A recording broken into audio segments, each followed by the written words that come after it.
ভাইরা আমার আরেকটা সুন্নাতের কথা বলে যাই বন্ধুরা আমার আপনার একজন বিশিষ্ট বুজুর্গ মানুষ এই পৃথিবীর মধ্যে বহুত বুজুর্গ মানুষ আছে, তার মধ্যে একজন বুজুর্গ মানুষ হলো ভাইরা আমার শাহ ওলিউল্লাহ মুহাদ্দিস দেহলভী রহমাতুল্লাহি আলাইহি। ইনিও বহুত বড় বুজুর্গ মানুষ, এই মানুষটা বহুত বড় ইলমি মানুষ ভাইরা আমার, ইলম দিয়া ভরপুর। এই ওলিউল্লাহ মুহাদ্দিস, এই সেই মুহাদ্দিসের নাম এশিয়া মুহাদ্দিসের মানুষ শোনে নাই একজন নাই, পুরা মানুষটা পুরা তালিবুল ইলমরা এই মুহাদ্দিস দেহলভীর কথা শুনছেন ভাইরা আমার।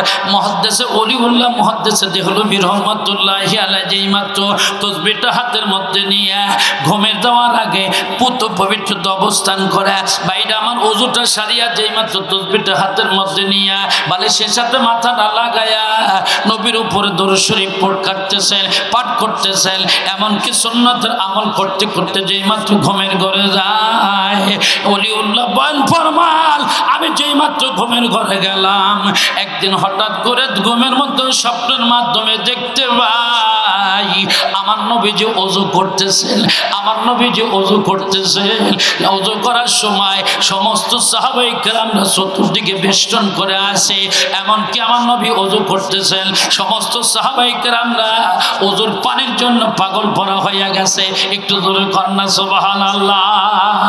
ভাইরা আমার ওযু করার পানি নেওয়ার জন্য কেন পাগল পড়া হয়ে গেছে? এবার ভাইরা আমার বলুন, নবীর হাতের মধ্যে যেই পানিটা লাগছে রে, ওই পানিটা যদি কোনো দেহের সাথে লাগায় ওই দেহটা কোনো দিন জাহান্নামের আগুনে আল্লাহ পাক পোড়াবে না। একটু জোরে কন্যা সুবহানাল্লাহ। এ ভাইরা আমার, খাদিজাতুল কুবরা মৃত্যুর আগে আমার আপনার পয়গম্বরের কাছে ওসিয়ত করছিলেন, পানের স্বামী আমার, আমি মারা যাব, মারা যাওয়ার সময় আপনি একটা তিনটা কাজ করবেন। ইয়া রাসূলুল্লাহ আপনি করবেন কিনা তা বলেন। বলে কি তিনটা কাজ? আমি দুইটার কথা বলবো না, একটার কথা বলে যাই। শেষকে যে খাদিজাতুল কুবরা ডাকতে বলতেছে, ইয়া রাসূলুল্লাহ আমি 40 পণ স্বর্ণের মালিক ছিলাম, এই 40 পণ স্বর্ণ আমি ইসলামের জন্য দান করে দিছি, আল্লাহ পাক এটা দেখবে না।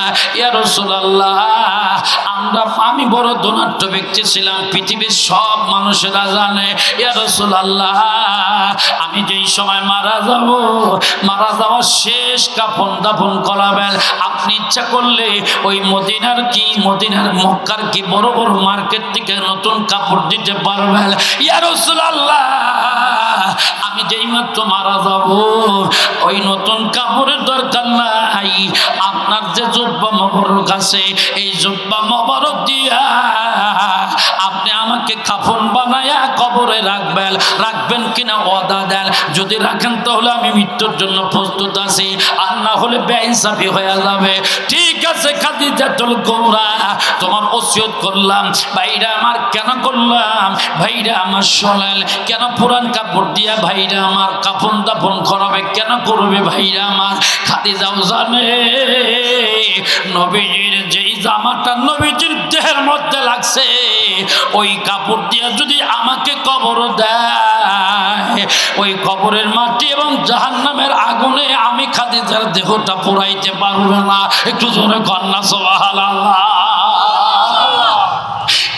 এ মুসলমান ভাইরা আমার আপনার পয়গম্বরের ভাইরা আমার, ব্যবহৃত করা পানি সাহাবায়ে কেরামরা নেওয়ার জন্য পাগল পড়া হয়ে গেছে, ভিড় লেগে গেছে, পারাপারি হুড়াহুড়ি করতেছে। ভাইরা আমার সাহাবায়ে কেরামরা পানির জন্য হন্য হয়ে গেছে, এই পানিগুলো ব্যবহার করার জন্য নিচে ভাগ পাইতে দিছে, পানি নিয়ে মাথার মধ্যে লাগতেছে। ভাইরা আমার শাহ ওলিউল্লাহ মুহাদ্দিস বলেন, আমি যেই মাত্র আমি তো পানির জন্য গেলাম, নবীজির ওযু করা ব্যবহৃত করা পানি নেওয়ার জন্য আমি যেই মাত্র গেলাম, কিন্তু সাহাবায়ে কেরামের জন্য চান্স পাইলাম না। আমি ওলিউল্লাহ দাঁড়ায় থাকলাম, দাঁড়ায় থাকে আমার নবীজির ওযু করা শেষ, সমস্ত সাহাবায়ে কেরামরা চলে গেলেন। যেই মাত্র চলে যাওয়ার পর আমার নবী ডাকতে বলতেছেন, ওলিউল্লাহ রে তুমি তো ওযু করা ব্যবহার করা পানি তুমি পাও নাই বাবা, তুমি এখানে দাঁড়ায় আসো, মন খারাপ করো না, ঠিক আছে এখানে দাঁড়াও। আমার আপনার পয়গম্বর যেই মাত্র দুইটা হাত মোবারক দিয়ে দাড়ি মোবারক খিলাল করতেছেন, দাড়ি মোবারক যেই মাত্র খিলাল করতেছেন বন্ধুরা আমার, খিলাল করার সাথে সাথে একটা কাঁচা দাড়ি যেই মাত্র আমার রসুলের হাতের মধ্যে চলে আসলেন, এই কাঁচা দাড়িটা ডাক্তার বলতেছে, ও ওলিউল্লাহ এই নে এই কাঁচা দাড়িটা আমি তোমাকে পুরস্কার করলাম, হাদিয়া দিলাম, একটু ধরে কন্যা মারহাবা। আমরা হলে বলতাম এই একটা দাড়ি দিয়া কি করবো, কথা কয় না খা, একটা দাড়ি দিয়া কি করবো, সব দাড়ি যদি কাইটা দেন দোকানের মধ্যে যায় একটা কি খুরমা অথবা একটা কি মিষ্টান্ন দিবে, কথা কন দিবে?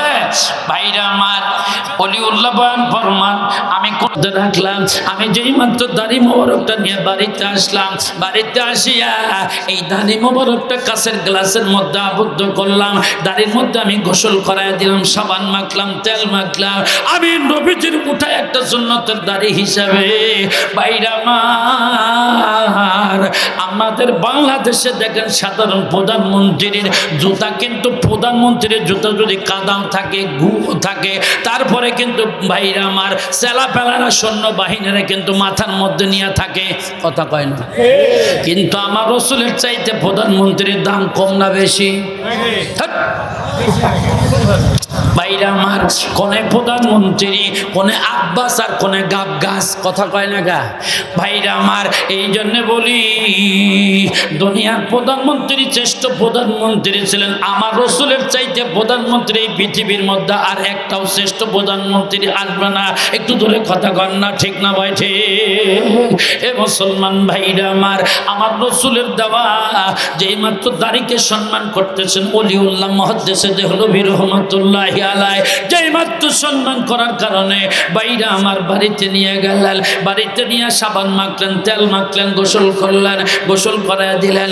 এবার ইজ্জত হিসাবে সুন্নাত হিসাবে প্রত্যেক সময় ওলিউল্লাহ পান ফরমান, আমি যেই জায়গার মধ্যে যাই ওই জায়গার মধ্যে দাড়ি মোবারকটা নিয়ে যাই, আমি হাটে যাই, ময়দানে যাই, মাঠে যাই, আমি এই দাড়ি মোবারকটা নিয়ে ওই জায়গার মধ্যে যাই, আমি ওলিউল্লাহ দেখতে পাই সবার মাথার ওপরে যেমন রোদের তাপ লাগে, বৃষ্টির ফোঁটাও পড়ে, আমি ওলিউল্লাহ তাকায় দেখি আমার মাথার ওপরে কি রোদের তাপও লাগে না, বৃষ্টির ফোঁটাও পড়ে না, একটু জোরে কন্যা সুবহানাল্লাহ।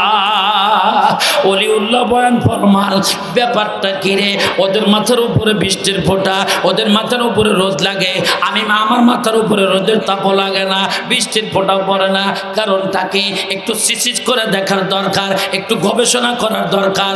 দেখি বাইরে আমার এই দাড়ি মোবারকটা নিয়ে বাড়িতে রাইখা ওলিউল্লাহ বলেন বাড়িতে রাইখা আমি হাটে গেলাম, মাঠে গেলাম, ঘাটে গেলাম, সবার মাথার উপরে যেমন রোদ লাগে আমি ওলিউল্লাহর মাথার উপরে তেমন রোদও লাগে, বৃষ্টির ফোঁটাও পড়ে, কারণটা কি?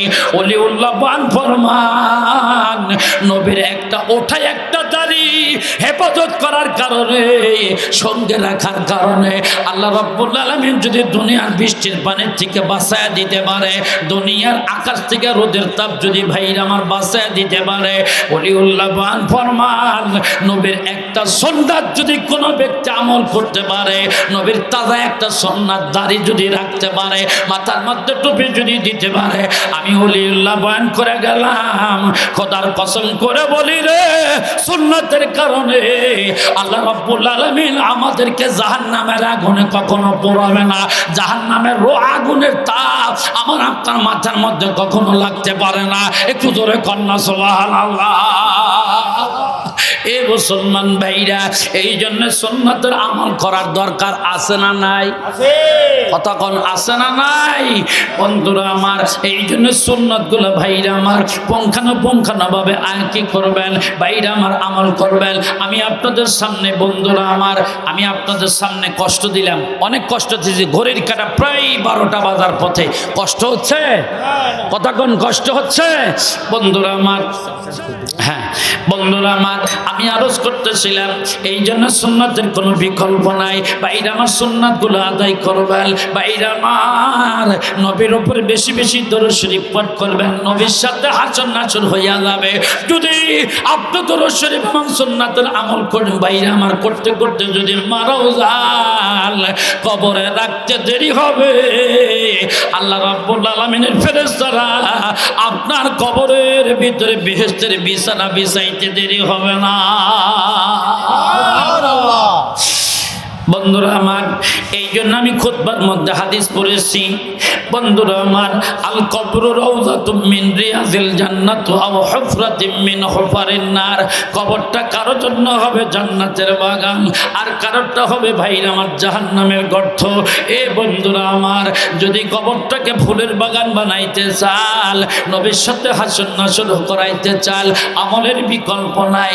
এই জন্য কোনটুক সময় যখনই সময় পাবেন যাবেন, তারপরে মুখ দিয়ে ভাইরা আমার দুরূদ শরীফের আমলটা চালায়া যাবেন। কষ্ট হবে, কতক্ষণ কষ্ট হবে?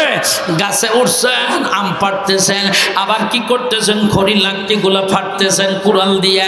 আপনি মুখের থেকে দুরূদ শরীফের আমলগুলা বেশি বেশি পাঠ করবেন। খোদার নামের কসম করে বলি, যতগুলো আমল একটা করবেন এই জিহ্বা দিয়া, এই জিহ্বা কিয়ামতের ময়দানে আমার আপনার ব্যাপারে সাক্ষী দিবে। একটু দূরে কন্যা সুবহানাল্লাহ। এটা আমার মুখের কোনো বানানো কথা না, বাইরে আমার কোরআন শরীফের সূরা ইয়াসিনের মধ্যে আল্লাহ পাক বলেন, আল ইয়াউমা নাখতিমু আলা আফওয়াহিহিম ওয়া তুকাল্লিমুনা আইদিহিম ওয়া তাশহাদু আরজুলুহুম বিমা কানু ইয়াকসিবুন। আল্লাহু আকবার বলেন। গোশে গোয়াদ কারদা আমগমজি হারাম, গোশে গোয়াদ কারদা আমগমজি হারাম, গোশে গোয়াদ সিদা আমসুল কালাম, লব্বে গোয়াদ মানচুনি বুসিদাম, দস্তে গোয়াদ মানচুনি দসদিদাম। বাইরা আমার দশ মানে হাত, কিয়ামতের ময়দানে হাত কথা বলতে থাকবে, লব মানে ঠোঁট, এই ঠোঁট বাইরা আমার কথা বলতে থাকবে, চোখ কথা বলতে থাকবে, নাক কথা বলতে থাকবে, কান কথা বলতে থাকবে, বাইরে আমার পা কথা বলতে থাকবে, প্রত্যেকটা অঙ্গ প্রত্যঙ্গ আমার আপনার বিরুদ্ধে কথা বলতে থাকবে। সেই দিন কিন্তু বাঁচার উপায় থাকবে না। কথা কয় না, ঠিক না ভাই? ঠিক। বাঁচার উপায় আছে? দুনিয়ার চেয়ারম্যান মেম্বার এমপিরা বাঁচায়া দিতে পারে, কিন্তু ওই সময় কোনো চেয়ারম্যানের কোনো ক্ষমতা থাকবে না, কোনো মন্ত্রীর কোনো ক্ষমতা থাকবে না, কোনো প্রাইম মিনিস্টারের কোনো ক্ষমতা থাকবে না। সেই দিন ক্ষমতা থাকবে আমার আপনার পয়গম্বরের। একটু জোরে কোন সুবহানাল্লাহ।